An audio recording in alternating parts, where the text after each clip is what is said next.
Hi, welcome back to a new video here on my channel. Today we are going to build a workstation PC for a German YouTuber. His name is Mois. He's one of the biggest YouTubers here in Germany, and his main aspect was that he didn't want to continue cutting his videos on his laptop. He said it's completely horrible and he wanted to move to a proper workstation for his streaming and cutting applications. We talked about that about 2 months ago, and then I didn't continue for this project for like 2 months. Sorry, but okay. We're back and we talked about this project last week, and we decided to go for AMD Threadripper, which in my opinion makes the most sense.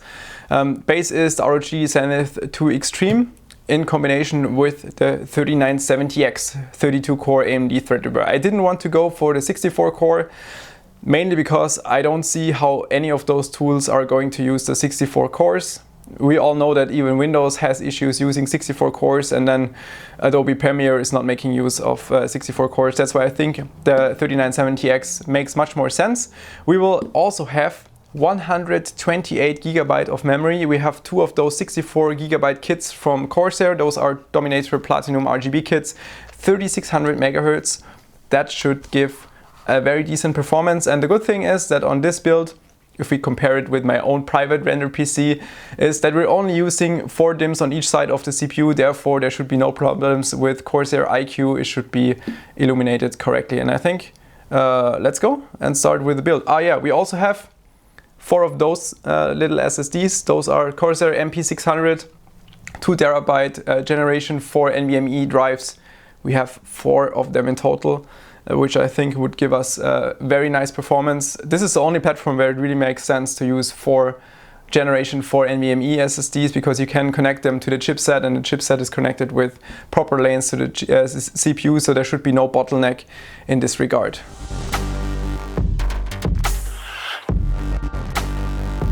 The Zenith 2 Extreme allows in total 5 M.2 drives. We have 2 underneath those heatsinks right here. We have 1 on the back side, which is located right here, which is a little bit unusual for this size of motherboard. Typically you only have that on like micro ATX motherboards, but on this there's also 1 on the back. And then of course we also have the DIMM.2 module on the side, same which we were using on my personal render PC. We're going to populate those 2 places and also the DIMM.2.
To keep the Threadripper cool, we're using the EK Velocity Quantum cooler. We're also using Thermal Grizzly Crown Extreme. A lot of people asked when this will be available. The pinkish thermal paste you've seen plenty of times recently in my videos should be available in about 3 to 4 weeks from now.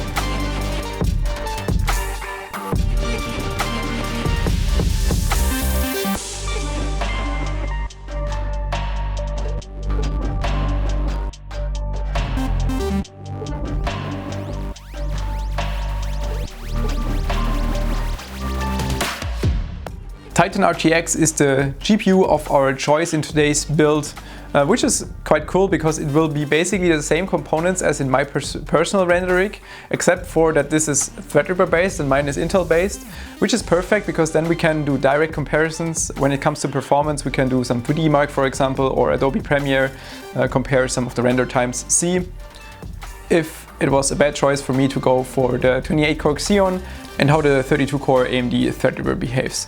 Mois also loves black and gold color scheme, which is perfect for the Titan RTX. That's why we're going to use Titan RTX with a black and gold color scheme for the whole build.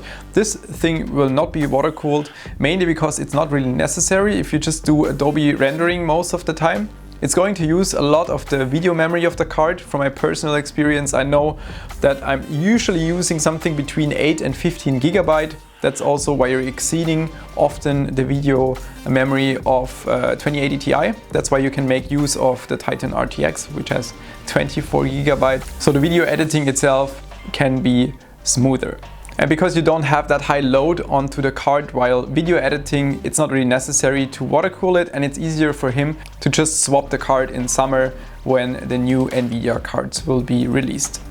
With this build, I also finally have the chance to feature an O11 Dynamic XL build here on my channel. I only did a normal version of the dynamic build with my personal PC, I think 1.5 years ago already, but nothing so far about the XL version.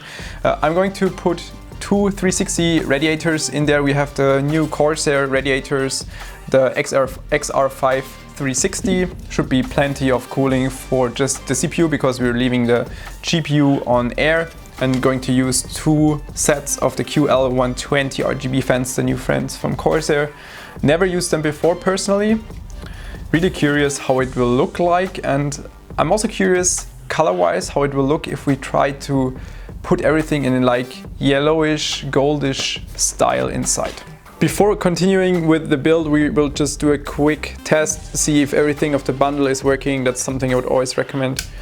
Just attach a PSU quickly, 24 pin, one 8-pin EPS connector. That's totally enough to just do a quick boot test, see if everything is working fine.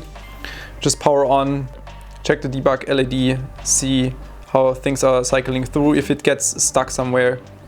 But in this case, I already tried it in the German version, VGA, now it's going to HDD. Now it detects that there is no Windows, but everything is fine and we can continue. The O11 Dynamic XL has two hot swap HDD cages above the PSU. PSU is still missing, but you can see the mainboard is already inside the case. I removed the top HDD hot swap cage because we're not going to use it. But in the bottom one, we are going to place two of those Seagate Exos 16 terabyte HDDs. So in total, he will have 32 terabyte of HDD storage in addition to the 8 terabyte NVMe storage.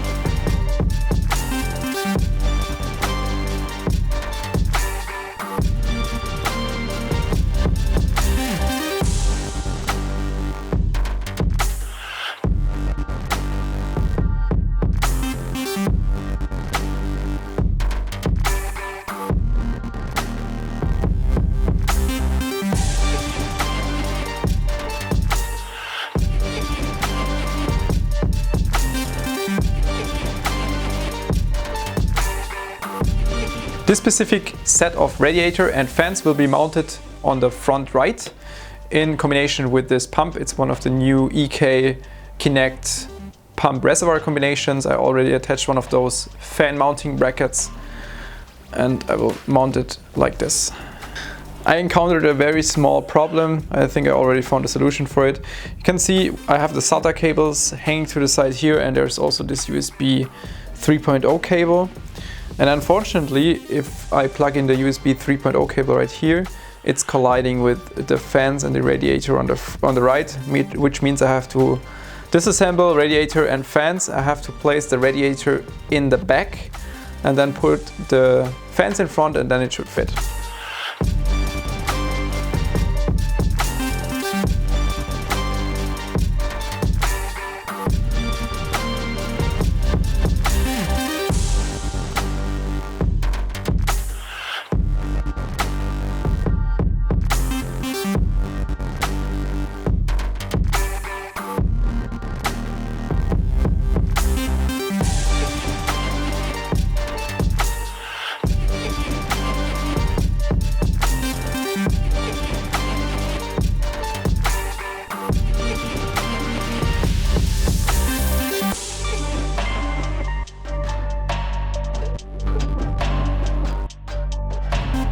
I decided to go for the EK torque fittings, mainly because you can use them with those additional rings. So I went with the golden rings to match the Titan RTX, and as you can see, it's a soft tube fitting, so this will be a soft tube system.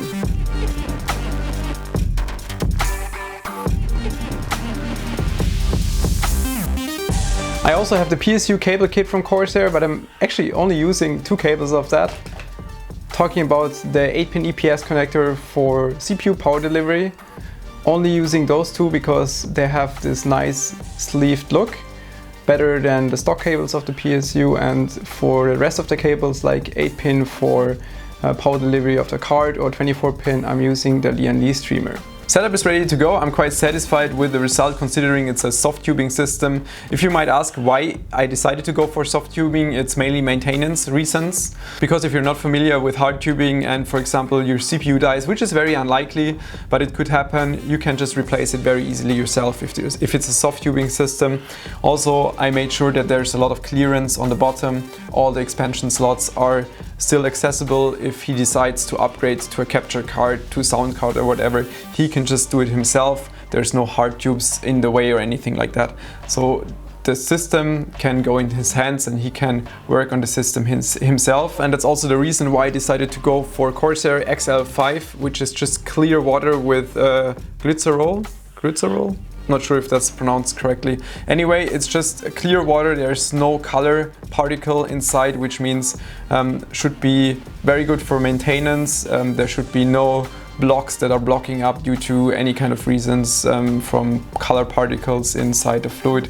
I wanted to prevent anything like that because it has to be a reliable 24/7 workstation. All right, let's go and fill this thing up.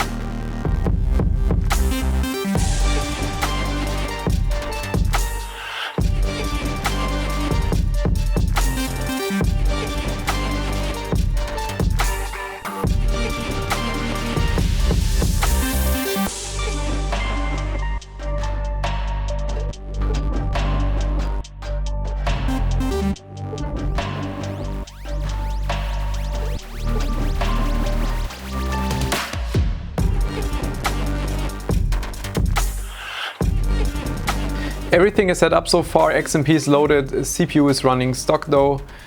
Just a quick test to see if we're in line with the performance. I already did one run, so I'm already sure that performance is fine. Temperature wise, we're in the low to mid 60s. That's absolutely satisfying considering that we're using 2 360 radiators. Score is about 16600. That's absolutely in line and a very good result. Times by Extreme, CPU stock, XMP loaded. Also remember that the Titan RTX is clocked stock about 7800 points. Absolutely in line, satisfying, very good performance in my opinion. I will do some more benchmarks like Adobe Premiere, but we will compare them in my next Project Irrationality video. CPU is now in the 24/7 overclocked setting, running 4.15 GHz across all 32 cores. Running Cinebench R15 currently about 80 degrees Celsius, which I think is fine. Core voltage under load 1.264 volt, while in idle it's about 1.32. The CPU can run 4.25 GHz, but it needs about 1.45 volt, which I think is a little bit much considering that this should be a workstation to always run, to be reliable. That's why I think this is a better setting.